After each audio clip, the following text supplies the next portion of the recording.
exciting events planned for you here. I will be turning over the microphone to Tony Ogden in a minute here. But I just wanted to say that this is part of a week-long effort to coincide with International Education Week. And so thank you very much for your time. We know you're very busy and you have a lot of things to do. So thank you very much. But this, we feel, is a very timely moment for the field of international education. And I could not think of three individuals more qualified to speak on the field, on its state, and where it's going to be going. So without further ado, I'm going to turn this over to Tony Ogden, Dr. Anthony Ogden, my colleague, and he will take it over from here. Tony? Thank you, Tom, and welcome everyone to today's debate. As Tom said, my name is Anthony Ogden of Gateway International Group, and I will serve as the moderator today, Wednesday, November 18th, 2020. So this year has been a challenging one for international educators and the many students we serve around the world. Over the past year, an energetic discussion has emerged among our professional community on the COVID-19 pandemic and its impact on international learning and engagement. The range of opinions seem to fall along two basic extremes: reassurance and panic. On the reassurance end, some of us are arguing that there will be hardly any permanent disruption to international education as we've known it, and predict only a temporary pause and a timely return to traditional programming. On the panic end, others of us are warning that the pandemic is transforming international education and causing a major rethinking in our practice. Indeed, these are challenging times, and emerging developments suggest that we may very well be at the beginning of a new era for international education, one which will challenge us to re-examine well-established practices, reframe our priorities, and pursue emerging opportunities. Our collective approach must be to transform immediate challenges into opportunities that broaden the scope and re-emphasize the value of international education. This will require significant expertise, intense collaboration, and innovative thinking. For today, we have organized what I think will be a very lively and entertaining debate to discuss this critical juncture. We have invited two well-known and highly respected international education thought leaders who will share their differing views on contemporary education abroad programming and practice. One will defend tradition and best practice, and the other will argue for the need to embrace a new and more expanded understanding of international education. My role today will be to encourage a respectful and thought-provoking debate that will inspire us to reconsider what education abroad was and what it will be for years to come. We will look at what must be maintained and what new and innovative methodologies, pedagogies, or modalities will be needed to move the profession forward. In short, my goal today is to help us all think more strategically on how we maneuver in this new era. Your role will be determine which debater has the more compelling view. At the end of today's debate, you will be given a choice to vote on who you think the winner of today's debate is. So our rules today are very simple. Each debater will be allowed a 2-minute opening statement, after which I will direct questions to each of our debaters, who will be given 2 minutes to respond uninterrupted. His opponent will be, actually, if I may, Tom, if I may ask you to turn off the PowerPoint now. Anyhow, so I will be asking I will be directing questions to each of our debaters, who will each be given 2 minutes to respond, and then his opponent will be offered a 1-minute rebuttal. This will be followed as needed by an open discussion period wherein each debater will be allowed 30-second responses. And if necessary, I may choose to mute speakers that have exceeded their allotted time, Michael. Each debater will be offered 1 minute for closing statements. So our topics today, we have selected 3 broad topics, each to be discussed in brief segments. Our segments today are 1, technology; 2, student advising and support; 3, curriculum internationalization. Now, following these 3 segments, we will have a lightning round, wherein we will pose your questions to the debaters. So throughout the debate, we ask you, our audience, to post your questions, all of you, in the chat box. Now, when posting your questions, please indicate to whom the question is to be directed. We will select among your questions to be directed to one of our two debaters. Each will be given 30 seconds to respond. So now, please allow me to welcome to the debate stage two preeminent international education thought leaders, gentlemen that I've had the great pleasure of getting to know over the years, and whose work I respect very highly. Dr. Michael Woolf is Deputy President for Strategic Development at CAPA Global Education. Dr. Woolf has spent much of his career in an international higher education context. Prior to working in mainstream international education, he taught American literature at the universities of Hull, Middlesex, Padova, and Venice, and worked as a research writer for BBC Radio. Dr. Woolf has held leadership roles in international education for many years with, among others, FIE, CIEE, and Syracuse University. Dr. Woolf has written extensively on international education and cultural studies. Dr. Douglas Proctor is director of UCD Global at University College Dublin, Ireland's global university. At UCD, he has management responsibility for the international office and provides leadership to the broader university community on internationalization and international engagement. A senior fellow on the International Education Association of Australia, Dr. Proctor holds a PhD in international higher education from the University of Melbourne and is currently chair of the European Association for International Education Publications Committee. Gentlemen, thank you both for being here today. Now, before we begin, I would like to acknowledge the importance of diversity of thought, experience, and background. It is not lost on me that our debate here today is, well, let me say it, among older white men. Our profession, however, has been built on our collective diversity, which is represented in the very good work we all do around the world. Let us celebrate our global diversity today and into the future. Now, without further ado, let's get started. So, beginning with you, Dr. Woolf, starting with you for your opening statement. Here in the United States and across the world, we have seen fundamental disruptions to international education due to the COVID-19 pandemic. Now, in response, education abroad organizations have cut staff, and now universities and colleges across the country are slashing operating budgets, cutting positions, and consolidating international education functions with other campus units. At this important juncture, what do you think are the critical issues we need to be considering as we move forward? You have 2 minutes. Well, let me say at the beginning, I was going to say some nice things about Tom and Tony, but as he's going to mute me, I'm not going to say anything of that at all. Instead, I want to talk very, very briefly about three things: about the notion of tradition, about virtual reality, and then, if I have time, a little bit about our field. And as the oldest of Tony's old white men, of course, I have the role of redundant dinosaur, one that is actually rather sadly familiar to me. But let me ask, when the good Dr. Proctor is going to talk about tradition, what does he mean?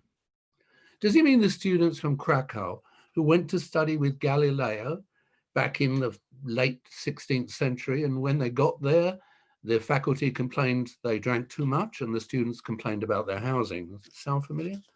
Or does he mean Erasmus, who taught at Cambridge in the early 16th century and described the locals as extremely boorish with extremely bad faith, and our beer was lousy and our wine was undrinkable? Perhaps he means the Grand Tour, the 18th century Grand Tour, which was parodied by Alexander Pope, who described the traditional participant as follows: led by hand, he sauntered Europe round and gathered every vice on Christian ground. Perhaps he means post-war study abroad. But what was that? It started off as talking about empathy between nations and ended talking about a pathway into an advantaged elite. So my first point is there is no tradition, but traditions. Then to think about virtual reality, this has become very familiar to us, like fish and chips or study abroad. But virtual reality is a filter through which we create the world outside, and there's nothing new in that. For centuries, humanity has been doing just that. The cave painting is not to be confused with hunting, right? Oscar Wilde asserted the supremacy of art over nature. Williams Wordsworth, I can't even say that, the supremacy of nature over art. Neither would, however, claim that art and nature are distinguishable. My point is that virtual reality, however valuable, is art, crafted and contained. It may be beautiful, it may be enlightening, but we can make it go away. It will challenge us to the degree to which we want to be challenged. We can learn much. Certainly, as an organization, we offer global internships, we believe in them, but there's something missing, and it's not the same as study abroad. What's missing is the challenge of reality, surprise, discomfort, accidental encounters, and all of that. Because the computer screen is managed, clean, antiseptic, and predictable. Now, then, one of the consequences of this is unfortunate and sad to our field, because the emergence of new modes of teaching and learning has meant that many colleagues have lost their jobs, have lost their roles and their income. And we need to recognize the significance of that. We are a transnational community. Our colleagues are both competitors and friends. Our colleagues and competitors are our friends. So there's a current cost that we can't measure only financially, although it is a financial cost. It's an emotional cost. We miss each other and need to be supportive of each other in the best way we possibly can. Thank you, Dr. Woolf. Dr. Proctor, same question to you. What do you think are the critical issues we need to consider moving forward? You also have 2 minutes. Tony, thank you for the opportunity to be part of this. And I'm sorry that the lighting in my room makes it look as though I'm in a deep cave somewhere. It is nighttime here in Dublin. Anyway, unlike my learned colleague, I'm not going to go back to before the war, but I am going to talk about the post-war tradition of education abroad and study abroad, and really to question where that has led us. We have limited participation rates. This is still the domain of the privileged few. Statistically, participants in education abroad are white, female, from middle-class backgrounds. It is not yet a mass program. This is an activity which is ostensibly predicated on physical travel and therefore generally killing the environment as we go. We're aware of the Swedish kind of push now for Flugskam, flight shaming. In Europe, we're talking about Erasmus by train. And I'm very conscious that there is a neo-colonial flavour to much of the education abroad which we facilitate. We have a preference for our students to go to English-speaking destinations. US colleges run island programmes around the world where there's limited contact with the local education system. And I think we have a limited understanding of the real-world gains for students. Employers highlight that they actually prefer a work-based international experience more than a study-based international experience. And I'm very conscious that study abroad in a US kind of definition has spawned a massive industry in support of this model. Associations, third-party providers, NGOs, private providers. And again, you know, that is a self-serving kind of community that has come up in defense of this. And again, I'm not totally, it is not totally impervious to me that there have been some worthy and noble responses to some of these things to date, massive attempts to actually diversify audiences for study abroad.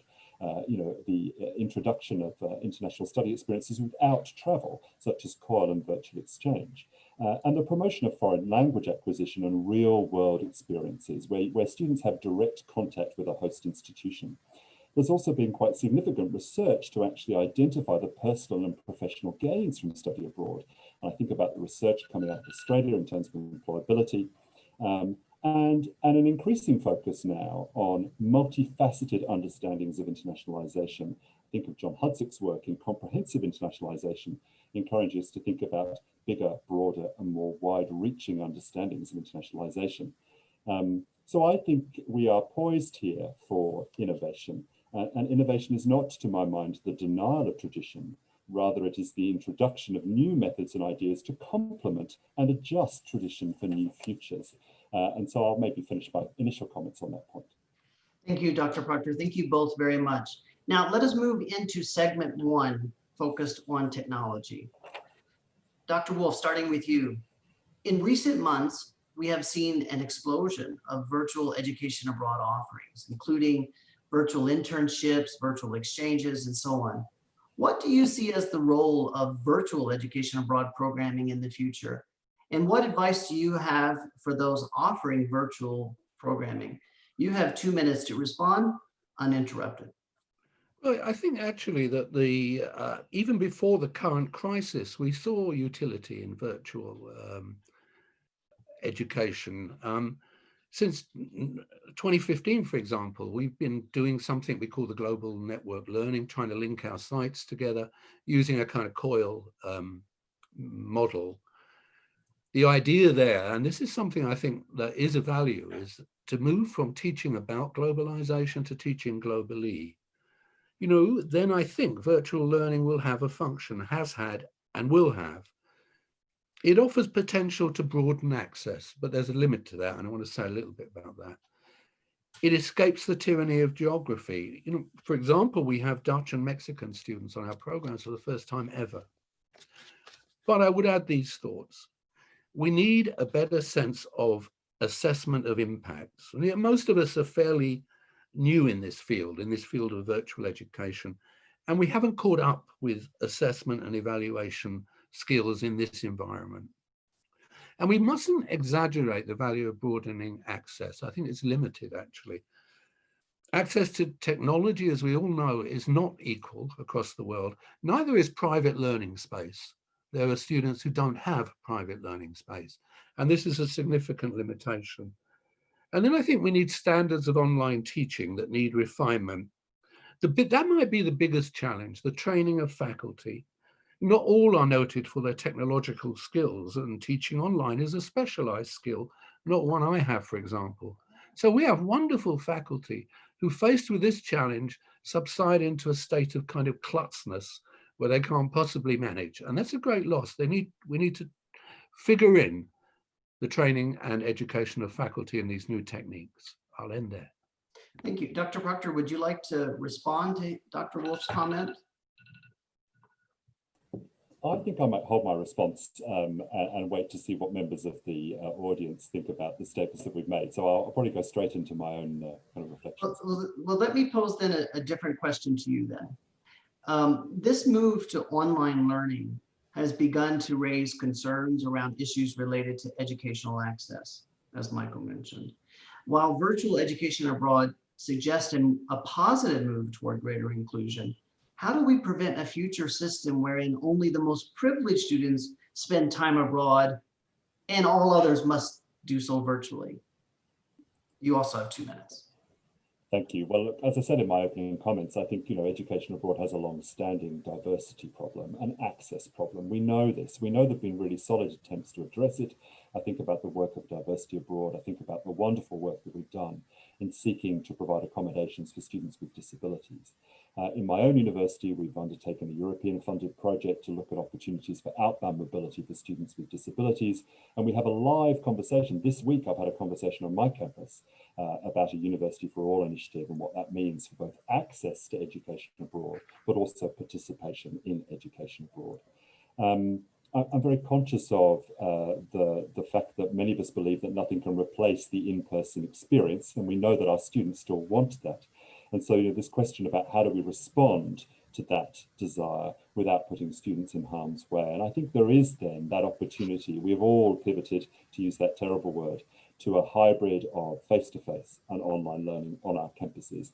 That hybrid of my institution is pretty much online at the moment, given the level of the lockdown here in Ireland. And again, I think there's an opportunity then to think about blended mobility, where we actually have a mixture of you know, some type of physical reality, the kind of messy reality that Dr. Woolf was talking about, the messy reality of going abroad, and a virtual component. And I wonder whether we should actually then pivot in that direction in our thinking. I'm very conscious that the new Erasmus program in Europe, which is the fundamental program supporting student mobility within a European context, actually responds to a European Commission digital education plan by enabling blended mobility offerings. So again, your Erasmus funding is going to be available for that. And I think that marks that kind of transition. I must agree with Dr. Woolf on the question of faculty buy-in. We need our faculty to buy into virtual exchange or blended mobility. Fortunately, many of them who hadn't found their computers before have now found them and are using them daily and in a different context. So I think that opens an opportunity for us to actually then retrain and redirect our faculty colleagues in that new direction, and to do so in a way that's not just a COVID knee-jerk response, which is where I think we still are now, but actually is really planning for that blended mobility on an ongoing basis. Unfortunately, I think many of us have our heads down thinking about the immediate future, spring trimester. What are we going to do in spring? What are we going to do in summer?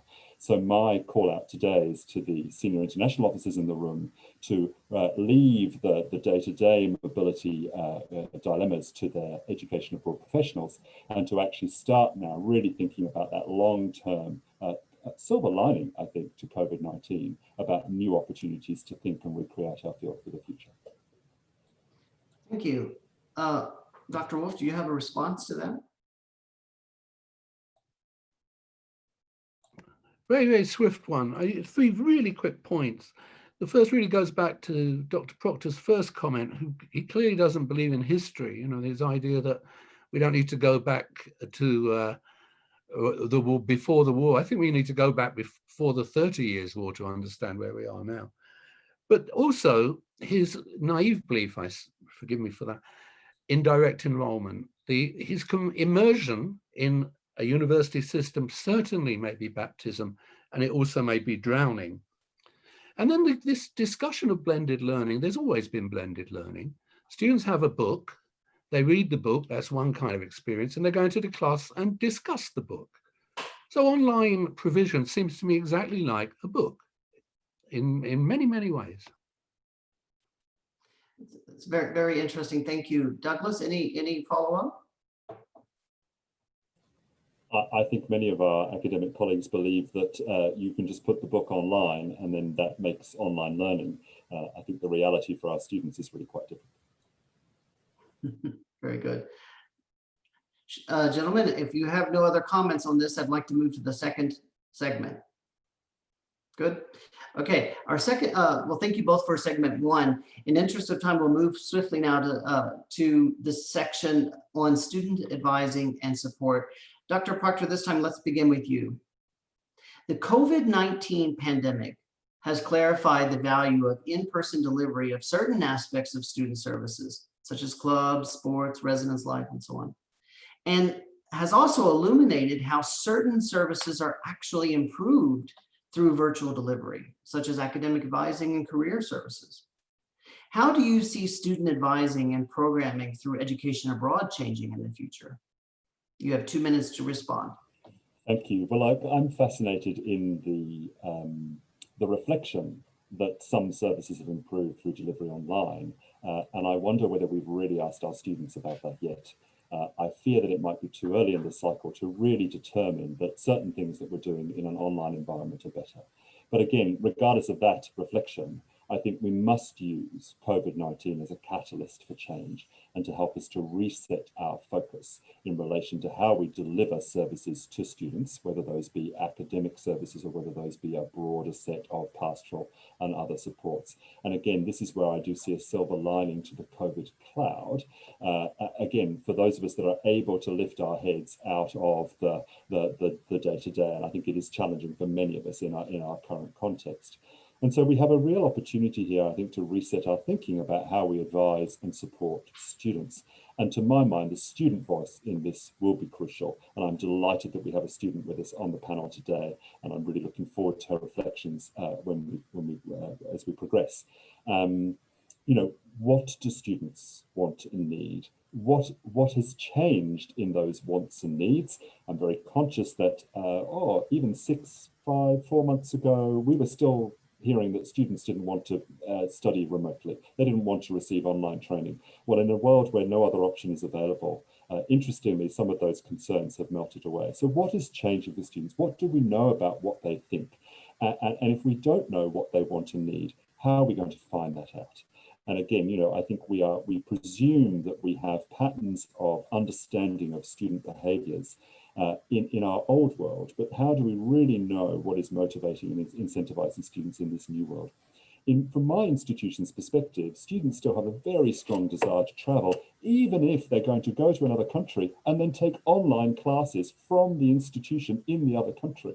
And this is that maybe we're seeing here a slight splitting of the travel component and the study component. Study is still online. You could do it in Dublin, but then they still want to travel. And again, we as an institution are trying to work out how do we manage that. And I think it's important that programming responds too. And we're already seeing some fairly innovative examples of hybrid programming actually being suggested. And the key question that I ask is, are our institutions ready to really deal with innovative programming in the middle of a pandemic where everything else is all suddenly unstable? We're being stretched in all directions already. So it's the question I asked to the study abroad professionals who are with us tonight, my time. Are we ready to support our institutions with that innovation? Because I think it's coming.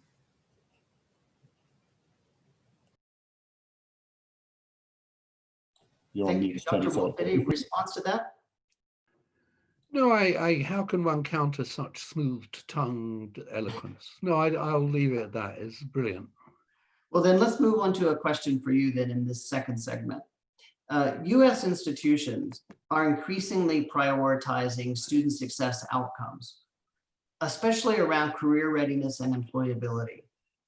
Now, the research to date on education abroad and employability has suggested that employers place some value on learning through education abroad. Now, looking to the future, what do you see as the value proposition of education abroad? That's a really interesting question. You know, there's a paradox here, actually. There are several paradoxes, but we've produced 3 volumes on careers with 3 journals on careers with the University of Minnesota. And over again in those volumes, employers and agencies of employers tell us that the skills that they want are actually rooted in the liberal arts, in humanities and social sciences. They want students who can read, write, listen, speak, who are creative, flexible, have the capacity to analyze, and so on and so forth. But politicians and some colleagues somehow never hear that, and they privilege STEM disciplines and vocational courses, as if there's a hierarchy of knowledge, and that these are the things we need to support. And I think that's a very dangerous and actually misleading emphasis, because what matters are the interconnections between knowledge. There's not a hierarchy of knowledge. The things are very closely connected. And Tony, you very rightly qualified the term that some employers place some value, because I think that's very important. I don't believe the research is conclusive. Really, I think what really matters is not what you do, but how well you articulate your learning. Just doing something is not of value in itself. It's not just in study abroad, but it's the same in other ways, in academics, in sports, in student life. If students can talk about what they learned as part of a sports team, that's also very significant. It's articulating what they learned. Finally, on the value proposition, I touched upon this very briefly about the transition from, a social good to individual benefit. I think we probably go ahead in terms of creating an elite. And the assumption is that they will distinguish themselves from the lump and rest because they studied abroad. I hope that instead of speaking about that kind of benefit, neoliberal, if you like, we'll start again to talk about transnational understanding and communication, the breaking down of barriers. The value of study abroad shouldn't be described in terms of creating hierarchies and distance, but that's marketing. That's there to promote neoliberal self-interest. I hope that we'll learn from these troubling days that, in fact, what we are is part of a human family. You can't contain viruses or ideas by building bridges. And that seems to me the real value proposition of education abroad. Thank you very much. Dr. Proctor, feel free to use your minute to respond however you wish, but I am very curious about this comment that Michael makes about the hierarchy of knowledge. Maybe you can provide your thoughts on that. So I think about it in my own context and the fact that we are torn as institutions. We are deliberately prioritizing that hierarchy of knowledge in some ways in the work that we do in attracting full degree international students. In my own country, that is an activity that is significantly facilitated by a post-study work rights visa. And those post-study work rights visas are all in parts of that knowledge which don't necessarily hang at the arts and liberal arts kind of end of the scale. And I think what I take from Dr. Woolf's comments is that we really need to be encouraging and facilitating our students to be able to describe their own learning outcomes. They're the ones seeking the job. We might be helping them, but they're seeking the job at the other end. And whether they've undertaken a full semester mobility in another place, or whether they've undertaken a blended mobility option, which maybe did or didn't include a period of time in country, we need to be getting them to describe those learning outcomes and the value that they've derived from them. And again, I think that much of the innovation that I'm advocating will be actually driven by the students. And my question is whether we as the institutions will stand in the way of the innovation that they're seeking to drive. And I hope that we won't, but I think that we may. And can you just add, Dr. Proctor, one other quick thought maybe about what you see as the value proposition going forward? I think this is a really difficult question. When I talk to the students at my university who want to go overseas, and I ask them about why they want to go overseas, the travel component is generally the first thing that they say. They then know they've been programmed to say, oh, I'm going for the educational experience as well, and it's going to help me to get a job. But really the travel is the first component there, before the educational experience, and then maybe before the fact that that's maybe going to be helpful on their CV. And so I wonder whether, whether our own understanding of the value proposition is actually aligned with employers, number one, and is it aligned then with our own students? And I suppose that's a question that we need to ask ourselves as elements of the current value. If the value proposition for students is that they travel and that's the first thing that they do, and then they are not able to travel, the Irish government is currently saying to any citizen in Ireland that you should not go overseas.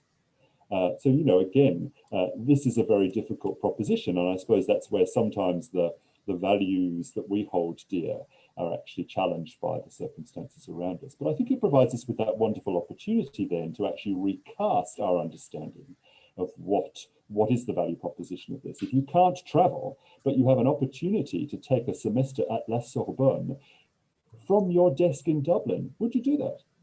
And actually, I think it's leading to a more mature conversation with our students about that value proposition when you take the travel out of it. It's very interesting. Before we move on to the third segment, Dr. Woolf, do you have any follow-up thoughts on that? Yeah, a very small one, really.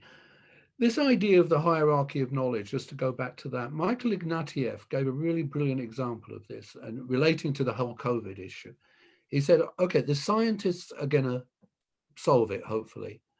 But we have to ask the question of why has it affected some communities in different ways than other communities?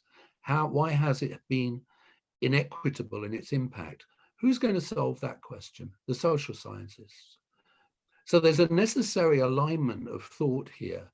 The idea that physics, you should study physics rather than history, is often put forward by politicians who studied history somewhere.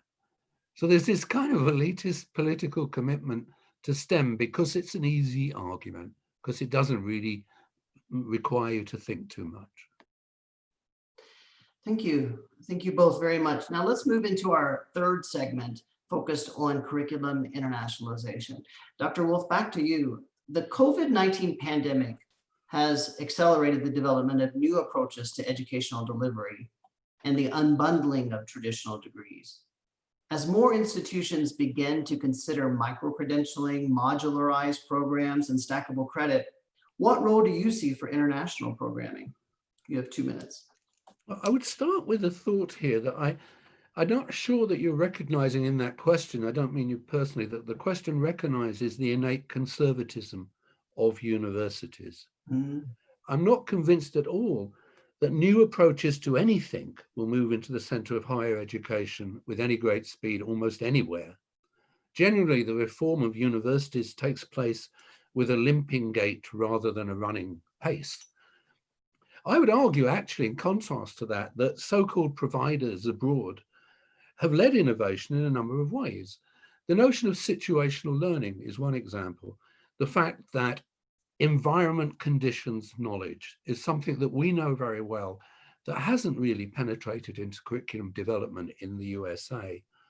Interdisciplinary approaches or multidisciplinary approaches to curriculum, another example. For example, we have a course on the global city. Endlessly, I've been told, okay, where do we put this? Is it history? Is it politics? Is it sociology? Is it literature? The whole point is it's all of them. And that's another case where there's lip service to interdisciplinary reform. And then I think obviously experiential education. This is another area in which universities have, I think, limped behind the so-called providers abroad. So I'm not convinced that the rate of development in the US institutions is as quick as you might think. I think they're still committed, for example, to the relationship between classroom hours and credit, not other modes, not competencies, not other modes of assessing learning that exist elsewhere that may be more progressive.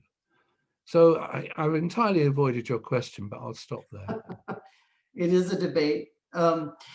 Dr. Proctor, let's pick up where Michael left off. What are your responses? I'm very curious to hear your thoughts on this notion of the great unbundling of higher education. Certainly. Well, look, I'd love to just pick up on one of Dr. Woolf's comments first about the conservative of universities. I've worked in several conservative institutions now, and I can only agree with that statement. But my question then is really, where is the catalyst for change in those institutions? And I think that catalyst for change often resides within the international office. That is where the catalyst for change comes. And I look at my own institution now, and I think about the incredible changes we've made to our operating models over the last 6, 7, 8 months. And those have been driven by the international office. And it's been wonderful to work in an institution where the leadership has been responsive to that. But again, I did laugh when I heard about conservatism. In terms of unbundling, I might make some comments here, Tony, about internationalization at home. Would that suit you? Well, that actually leads us into the next question. Should I go ahead and pose that question? No, please do, yeah. Yeah, okay, well, this is the final question for you, in fact, Dr. Proctor. In Europe, this concept, as you just said, internationalization at home, appears to have become mainstream. And yet that idea has not yet taken hold in the United States. Now, in spite of education abroad professionals calling for greater diversity, access, and inclusion for years, the average education abroad student profile remains mostly unchanged. So I wonder, what advice do you have for US-based educators, at least, on how to internationalize the curriculum and our campuses? Thank you. Well, look, this is a topic of extreme interest to me, and I have said, and I will say it again, that I don't like the word internationalization. I try not to use it in my work. I try not to use it on campus. I won't say that it never passes my lips, but the reason that I don't use it is because nobody knows what it means, and everyone has a different definition for it. And again, so I think labels are maybe unhelpful here, but it is helpful to understand what we mean by internationalization of the curriculum, which is one term, or internationalization at home, which is another. And essentially, these are theories of international education, which espouse international engagement or internationalization without travel, without mobility. And again, I actually think that many of our institutions are doing this, and I actually know that many US institutions are doing it. The responsibility for it lies generally with faculty rather than with an international office, and therefore it often goes unseen. But again, I think we then come to the key aspect of this: faculty engagement, academic staff engagement is the key to any type of internationalization at home.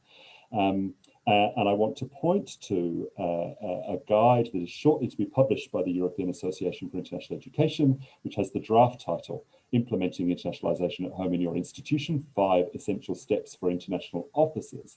And this guide will be of relevance, I think, to many on the call today. It's not yet published, it will be coming out shortly, and it will be publicly available on the EAIE website. So it's really a guide for international officers or study abroad officers to help engage academic staff in this work that they are charged with. And again, when we come to questions of faculty engagement, I could keep you going for 3 or 4 hours on this. It's the topic of my thesis, but I will put it very simply. You need to speak faculty language. You need to know what motivates faculty in the work that they do. What is the combination of personal, professional, and disciplinary motivations, which actually, and of course they're different across disciplines, which actually encourage academic staff and faculty to really consider how to align their programs a little bit more to an international mindset. Again, if I may, I'd love to just quickly quote an article from Betty Lesk. I won't read the whole article, one sentence from a very recent article from Betty Lesk, Professor Betty Lesk from Australia, who is the architect of definitions of internationalization of the curriculum. And I think it's really relevant to our debate tonight. She asked this question, I think it's rhetorical. Will we untether internationalization from mobility? And instead of focusing our internationalization efforts primarily on a minority of mobile academic staff and students, will we find ways to integrate virtual, international, and intercultural learning and professional development into university culture so that it becomes the way we do things around here? And I think what Betty Lesk is calling for is a paradigm shift in our conservative institutions, a paradigm shift in our understanding about how things are done. So again, I don't think that US institutions are behind others. I actually think many of us struggle in our institutional context to know where and how this work is being done. But I think it is being done. And I think it's about finding ways to incentivize and reward it and then learn about what's going on. Thank you very much for that. Dr. Woolf, let me just ask you, just to pick up on what Dr. Proctor said, and very, very briefly, in 30 seconds or less, if you can, he didn't actually say why, if you agree with my assumption that the internationalization at home or that concept hasn't really taken hold in the US, why is that? What would you think? Well, to back up a bit on it, because to a certain degree, the whole thing about comprehensive internationalization has a little neo-colonialist ethos anyway. You know, why is that the priority of universities in the Global South, for example? Why should it be? Who is telling them it should be? So that seems to me one filter that we need to look at when we talk about international. And by the way, I don't disrespect to John Hudzik, I love him dearly, but I think it's an error in thinking, actually. Why internationalization at home hasn't taken off, there's an assumption there. I mean, many of our partner institutions actually do want to bring the classes we are offering on our sites into their classroom, which is why we developed, one of the reasons we developed what we call global network learning, or COIL, you know, it's a very similar idea. So I don't believe that internationalization at home is necessarily not on the agenda of American universities, but it's not on the agenda of every American university. And I think that's okay. You know, there are other priorities and other issues that universities have to face. They're local issues and regional issues. So I agree with much of what the good Dr. Proctor always says. You know, I repeat everything he says mostly. But in this case, I think there is an issue here that we keep exporting our standards. Just a very quick aside, where are the standards of international education written? And believe me, I have no disrespect for the forum, because I was part of the original board, and indeed I helped write the standards. But the standards for international education from a US perspective are written in Carlisle, Pennsylvania. It's worth thinking about the implications of that. Thank you both very much. We're running out of time, but I want to jump real quickly, if I may, to our lightning round.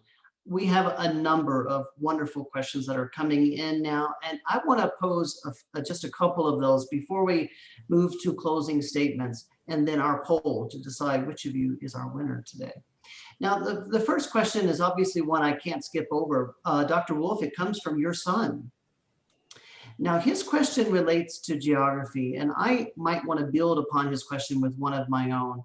His question states, international education is arguably premised on being abroad, on geography. So does virtual learning not undermine the very premise and power of international education by rendering it obsolete? As such, your son asked, what is the point of international education if it is not rooted in geography? Now, my question to that as well, Dr. Woolf, is do we need a new definition of education abroad? The forum on education abroad offers the definition that one must be abroad for it to be education abroad. What do you think? Well, I don't know which son it is, but I'm sure they're both very wise.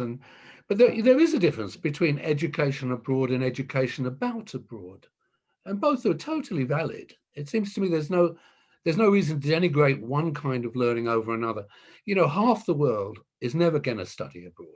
There are many, many students in the global South who haven't got a hope of studying abroad. There are many students in the USA who haven't got a hope for one reason or another of studying abroad. It doesn't mean they're ignorant, and it doesn't mean that we don't have an obligation to expose them to global thought and global experience.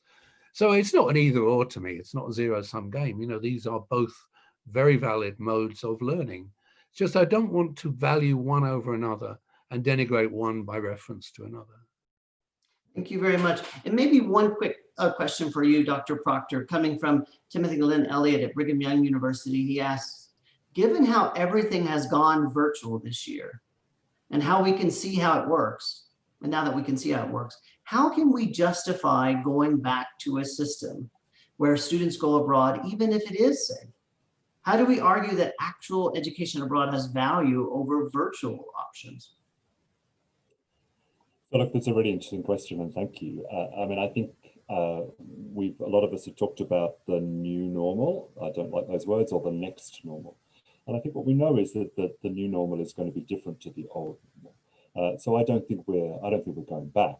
I think what's going to happen is we're going to take from what we found here that works, and actually then integrate that into a revised understanding of what we mean by education abroad. We know that the diversity problems faced by education abroad as a sector have not been solved through the initiatives that we've had so far. We've encouraged larger numbers of students to participate, but still we're not reaching everybody. And as Dr. Woolf said, there are whole groups of students who will never be able to participate in a formal program overseas. So the question is, how do we then maximize the gains from what we've learned this year to actually enable a larger proportion of our students to gain a mobility experience? I'll just give a very quick anecdote. I met with our access unit the other day, and our access unit at my university is responsible for bringing in students from lower socioeconomic backgrounds, maybe students with a disability, students who are disadvantaged in some way. And they wanted to have a conversation about how do we get more of these students to go overseas. Now, that's a very noble conversation to have, and I'm more than happy to support on that. But then the question has to be, they're never all going to go overseas. It's not going to be feasible for them. So what do we actually then do for those that can go overseas? And what do we do for those that can't go overseas?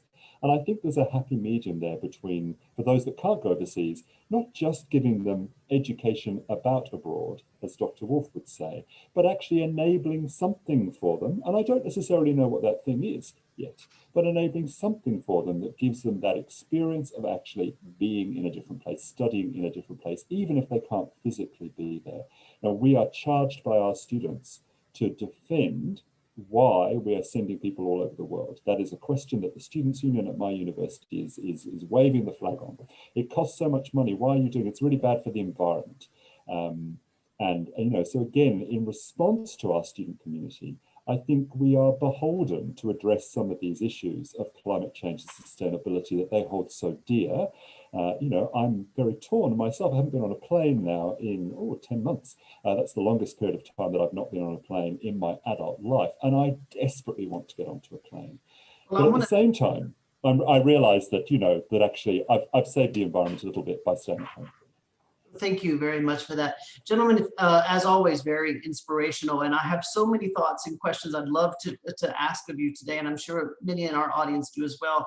I'm gonna, if you don't mind, I want to forgo our closing arguments and move straight into these last few minutes with our respondent today. We've invited Ms. Carla Hernandez Justiz to join us today as a respondent to your thoughts. Carla is originally from Havana, Cuba, having studied for her undergraduate degree at the University of Havana.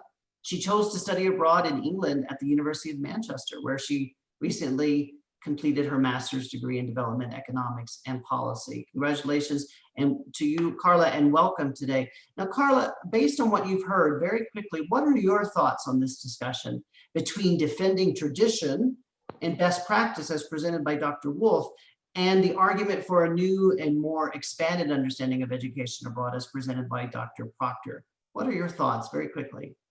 Well, hello, everyone. Thank you so much for inviting me to this event. And just to answer your question, like really quick, I mean, my experience as an international student is like so recent that I still feel like I am an international student. And I have to say, I mean, this was my first time just leaving my home country, Cuba. So the experience was like, as I used to say, there was like a lot of first times for me. But I can say 100% that my experience is just based in what I have been living here in the UK, in Manchester. My first semester of my master's degree was like normal, but suddenly everything changed with COVID-19. And all my second semester was online, completely online. And yeah, I just received like a lot of support from the university, like a lot of support as well from my supervisor. And at the end, I just met the goal. And for me, what was the goal? Okay, the goal was just to finish my dissertation, because I did, and I did in the deadline. I did it, and I think I did great. But I don't think that should be the goal. The goal should be as well just to share experiences, to live the real experience in the country, to have different points of view, to share with another people from another countries. And that is what you really get at the end of everything. And yeah, my experience with online education wasn't great, because I was used to be in the classroom, just sharing with my friends and just asking to the professor like straight away, like in a direct way. And all of that just changed from one day to another. But I understand as well that it was like a good alternative to survive to this new event that we are all living nowadays. But 100%, I think that it shouldn't be more than to get a super good degree from a super important university around the world. Should be more than share and experiences and create a real experience. Thank you. Thank you very much for those thoughts. We have a wonderful future ahead, I imagine, in our broader profession of international higher education. Now, everyone, as promised, the time has come for you to determine which of our two debaters has presented the more compelling argument. So, Tom, if you don't mind to launch the poll. Everyone, I'd like to invite you to respond to this poll. Here you should be able to see it now. We're going to give you about just a few seconds to respond. Votes Can I vote for Douglas at all? Well, he gets a few votes there. I'm not sure we can vote, Mike. Oh, I wanted to vote for you. But the votes are coming in. I need your vote, Mike.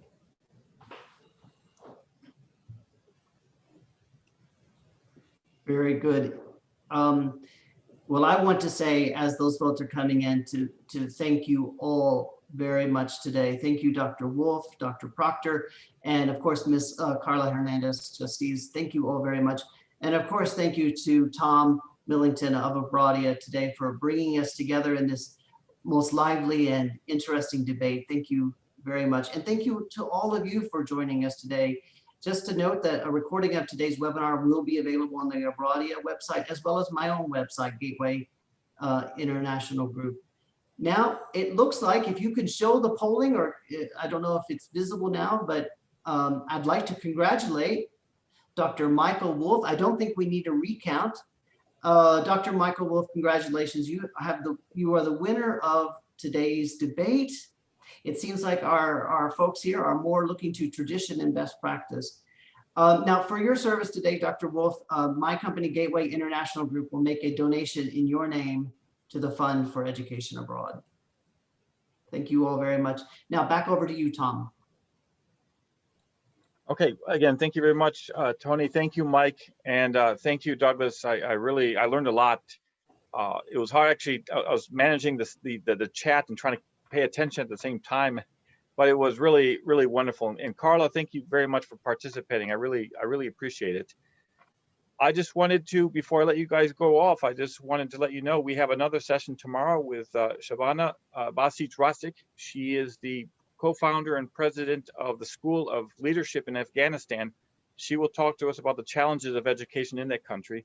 And then on Friday, the 19th at 9 a.m., Friday the 20th at 9 a.m., we have Christoph von Moll, who will talk to us about student mobility and labor outcomes. That is on the Abroadia website. And then we'll finalize our week of international education activities with Majo Aldana, who will talk to us about education in Guatemala. That is for Monday, the 23rd at 2 p.m. Again, thank you very much, Tony. Thank you, Mike. Thank you, Douglas. And again, thank you, Carla. And thank you, everyone, for joining. I hope you had some fun today. Thank you for the opportunity to wear a tie again as well. Thank you. Yeah. Thank you. Bye.